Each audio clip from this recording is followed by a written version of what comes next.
قرآن پاک میں اللہ رب العالمین نے ارشاد فرمایا ہے کہ یا ایھا الناس قد جاءتکم موعظۃ من ربکم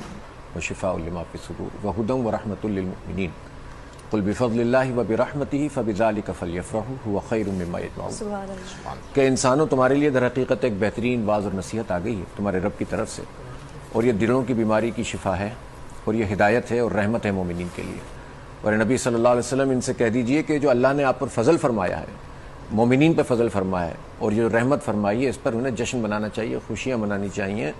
جتنی چیزیں تم دنیا میں جمع کرتے ہو یا یہ لوگ کرتے ہیں، ان سب سے بہتر یہ قرآن پاک ہے۔ تو قرآن پاک تو اللہ رب العالمین کی یہ کتاب نہیں، اس طرح کی یہ کلام ہے، یہ یعنی یہ اس طرح کی کتاب نہیں جس طرح ہم دوسری کتابیں پڑھتے ہیں جس میں چیپٹرز ہوتے ہیں، ایک پھر دوسرا پھر تیسرا۔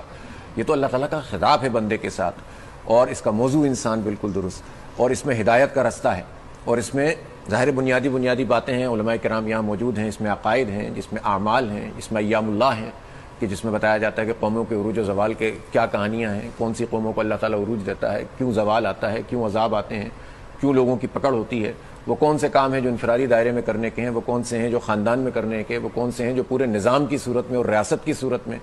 تو قرآن پاک کی بنیاد یہ ہے کہ یہ عمل کی کتاب ہے،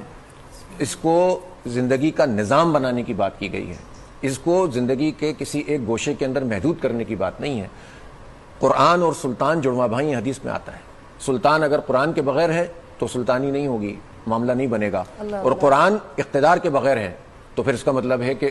اس وقت تک وہ جو ہے اس کے تمام تر چیزوں کے اوپر عمل نہیں کیا جا سکتا جب تک اس کو اقتدار حاصل نہ ہو۔ تو یہ قرآن نافذ ہونے کے لیے آیا ہے، یہ قرآن پڑھنے کے لیے آیا ہے، سمجھنے کے لیے آیا ہے، عمل کرنے کے لیے آیا ہے، پھیلانے کے لیے آیا ہے، اور نافذ ہونے کے لیے آیا ہے۔ اس کو اختیار کر لیں گے تو ہم اس منصب کو پا جائیں گے جو مسلمان ہونے کی حیثیت سے ہمارا منصب ہے، ہم خلیفۃ فی الارض بن جائیں گے، اور اس میں مشغافیاں کرتے رہیں گے، اس میں تفریق پیدا کرتے رہیں گے، اس کی جزوی چیزوں کو مان لیں گے۔ افتؤمنون ببعض الکتاب وتکفرون ببعض، اہل کتاب کے بارے میں کہا گیا کہ کچھ چیزیں مان لیتے ہیں، کچھ چیزیں نہیں مانتی، جس سے ان کو فائدہ مل رہا ہوتا ہے وہ مان لیتے ہیں، جس میں ان کے اوپر زد پڑ رہی ہوتی ہے اس کو نہیں مانتے۔